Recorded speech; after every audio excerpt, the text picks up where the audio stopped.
મિત્રો, આજના વિડીયોમાં હું તમને જીવન જીવવાની 3 મહત્વની સલાહ આપીશ. કારણ કે મારું માનવું છે, જે લોકોનું ઘર સારું હોય, જે લોકોના ઘરમાં શાંતિ હશે, જેના ઘરમાં પ્રેમ અને સન્માન હશે, તે વ્યક્તિ ધંધામાં જરૂર આગળ વધશે. આજે હું તમને જે 3 સલાહ આપીશ, જો તે 3 સલાહનું તમે પાલન કરશો તો તેના પરિણામે તમે એક સુંદર વ્યક્તિત્વવાળા વ્યક્તિ બની જશો. સૌથી પ્રથમ સલાહ છે, ભલે કોઈ પણ પરિસ્થિતિ હોય, હંમેશા તમારા માતા પિતાનું સન્માન કરો.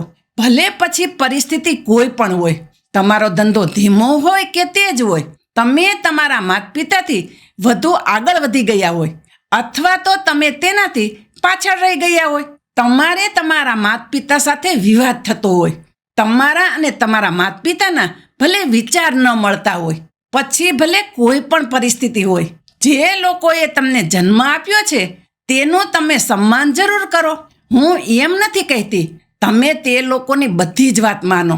વાત માનવામાં હંમેશા તમે તમારી બુદ્ધિ અને તર્ક શક્તિનો ઉપયોગ કરો. વાત માનવામાં શું સાચું છે અને શું ખોટું છે તે વિચારીને તમે તમારી બુદ્ધિ મુજબ આગળ વધો. ભલે કાંઈ પણ વસ્તુ થઈ જાય, તમારા અને તમારા માતા પિતાના વિચાર ભલે અલગ અલગ હોય, તે લોકોનું ક્યારેય અપમાન ન કરો. તેમને શરમ આવે એવું ન કરો. તેને જાણી જોઈને અવગણના ન કરો. પરંતુ તે લોકોને એવું કહો, હું અત્યારે જ્યાં પહોંચ્યો છું, હું અત્યારે જે પણ વસ્તુ કરી રહ્યો છું તે ફક્ત તમારા હિસાબે જ છે. એટલે સૌથી પ્રથમ જીવન જીવવા માટેની સલાહ, ભલે કાંઈ પણ વસ્તુ થઈ જાય, તમારા મા બાપનું અપમાન ન કરો.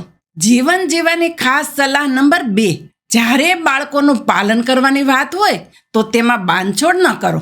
તમારી ક્ષમતા મુજબ તેને સૌથી સારી શાળાએ મોકલો. તમારી ક્ષમતા મુજબ બાળકોને સર્વશ્રેષ્ઠ ટ્યુશન ક્લાસીસ અને સારામાં સારા હોબી ક્લાસીસમાં મોકલો. તે વસ્તુમાં બાંધછોડ ન કરતા, ત્યાં કંજૂસ ન બનતા. ભલે તમે ભાડાના મકાનમાં રહેતા હોય, પરંતુ બાળકો માટે બાંધછોડ ન કરતા. તમારી યથાશક્તિ મુજબ સર્વશ્રેષ્ઠ આપવાનો પ્રયાસ કરો. ભલે પછી શાળા દૂર કેમ ન હોય, ભલે 15 થી 20 કિલોમીટર દૂર જવું પડે. જ્યાં પણ તમારી યથાશક્તિ હોય તે જગ્યાએ કંજૂસાઈ ન કરતા. આ વસ્તુ ત્યાં ન વિચાર કરતા કે આ વસ્તુ બજેટમાં થઈ જાય કે તે વસ્તુ બજેટમાં થઈ જાય. જો તમારી ક્ષમતા હોય તો બાળકો માટે શ્રેષ્ઠમાં શ્રેષ્ઠ કરો. કારણ કે આખા જીવનમાં એક જ વખત ડેવલપ થવાવાળી પ્રોપર્ટી હોય તો તે છે તમારું બાળક. બાકી તમે ઘર ઘણા બધા બનાવી શકો છો, ઘણા બધા વાહનો પણ લઈ શકો છો, કેટલી વાર વિદેશ પણ જઈ શકો છો, અત્યારે ન ગયા હોય તો પછી પણ જઈ શકો છો. પરંતુ બાળકોને વારંવાર તમે મોટા નથી કરી શકવાના. એટલે તમારા બાળકોના પાલનમાં કોઈ પણ જાતનો કોમ્પ્રોમાઇઝ ન કરતા. તેના પાલન પોષણમાં કોમ્પિટિશનથી નથી ચાલવાનું કે પહેલાના બાળકે આ કર્યું તો તારે પણ આ કરવાનું છે. પણ તમારે દૂરની દ્રષ્ટિ રાખીને ચાલવાનું છે. બીજાના બાળકો સાથે આંધળી કોમ્પિટિશન કરવાનો કોઈ જ મતલબ નથી. પરંતુ દૂરની દ્રષ્ટિએ જોઈને તમે જેટલી પણ સુવિધા આપી શકતા હોય, તેના ભણતર માટે જેટલી પણ સારી ફેસિલિટી અને જેટલી પણ ભણતરને લગતી જરૂરિયાત હોય તે તમે શ્રેષ્ઠ પૂરી કરો. ખાસ મહત્વની સલાહ બીજી હતી, તમારા બાળકોના લાલન પાલનમાં હંમેશા દૂરદ્રષ્ટિ રાખીને ચાલો. કોઈ પણ જાતનું કોમ્પ્રોમાઇઝ ન કરો. સારું જીવન જીવવાની સલાહ નંબર 3, જો તમે સમર્થ હોય અને પરિવારના બીજા સભ્યોમાંથી કોઈ સભ્ય સમર્થ નથી તો જ્યાં સુધી તમારી ક્ષમતા હોય ત્યાં સુધી તેની મદદ કરી દો. અને જ્યારે પણ તમે મદદ કરો છો તો ખાસ આ વસ્તુ ધ્યાનમાં રાખીને મદદ કરજો. તમે જે મદદ કરી છે તે મદદ તમને પાછી મળશે તેની આશા ન રાખતા. ભગવાન એવા લોકોને સમર્થ બનાવે છે જે લોકો બીજાની મદદ કરી શકે છે. ભગવાન એવા લોકોને પૈસાવાળા બનાવે છે જેનો હાથ બીજા માણસોને આપવા માટે લાંબો થતો હોય. એટલે હું તમને કહેવા માંગીશ કે તમારા પરિવારના તમારા ભાઈ બહેનો, તમારા કાકા, મામા, માસા, તમારા બાળપણના અમુક મિત્રો, તે લોકોની મદદ તમે તમારી શક્તિ મુજબ કરતા રહો. દૂર દૂર તમે ભલે જેટલા પણ મંદિર બનાવો, ધર્મ માટે જેટલા પણ કાર્યો કરો, તે બધી વસ્તુ તમે કરતા જ રહો. પરંતુ હંમેશા યાદ રાખો, તમારા નજીકના તમારા પરિવારજનોને જ્યાં જરૂર લાગે ત્યાં તમે જરૂર મદદ કરો. હવે એ વસ્તુ પણ હું તમને કહું, તમારો જ્યાં ધંધો હોય અને ત્યાં તમારા કોઈ ધંધામાં નોકરી કરતા વ્યક્તિ હોય, જે વ્યક્તિઓ તમારા પારિવારિક સભ્યો જેવા બની ગયા હોય, તો મંદિર, મસ્જિદ કે ધાર્મિક સ્થળમાં દાન કરતા પહેલાં તમારા તે સ્ટાફને તમે જરૂર મદદ કરી દો. જો તેમાંથી કોઈ વ્યક્તિને દીકરીના લગ્ન હોય તો કન્યાદાનનો એક ભાગ તમે આપી દો. જો તે વ્યક્તિ મકાન બનાવતો હોય તો તે મકાન બનાવવામાં થોડીક તમે મદદ કરી દો. જો તેના પરિવારમાંથી કોઈ વ્યક્તિ બીમાર હોય અને તે વ્યક્તિ વધુ સક્ષમ ન હોય તો તમારાથી બનતી તમે મદદ જરૂર કરી દો.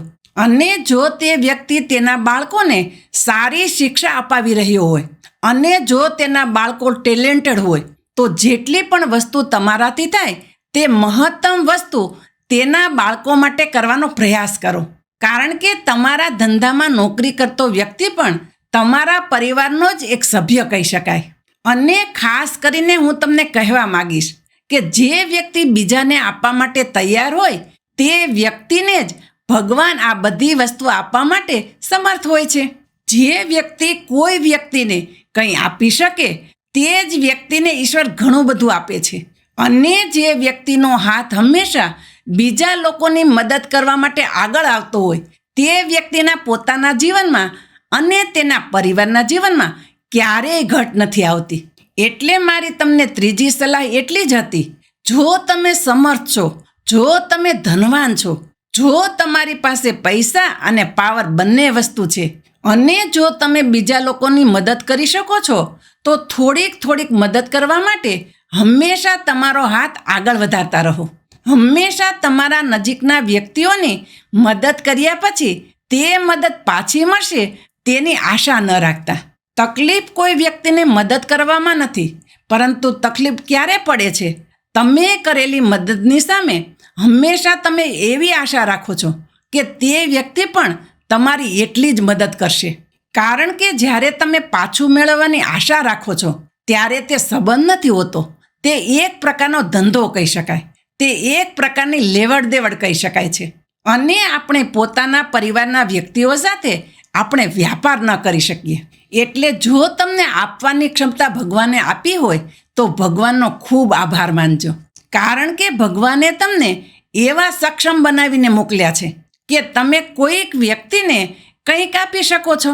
મિત્રો, મને આશા છે આજનો આ વિડીયો તમને જરૂર પસંદ આવ્યો હશે અને આ વિડીયોમાંથી તમે કંઈક ને કંઈક નવું શીખ્યા હશો. જો વિડીયો તમને સારો લાગ્યો હોય તો વિડીયોને લાઈક અને ચેનલ ઉપર નવા હોય તો ચેનલને સબસ્ક્રાઈબ પણ કરો અને બધા લોકો સાથે શેર કરો. હું શારદાબેન ગોસ્વામી તમને ફરી મળીશ એક નવા જ વિડીયો સાથે. ત્યાં સુધી મસ્ત રહો, સ્વસ્થ રહો.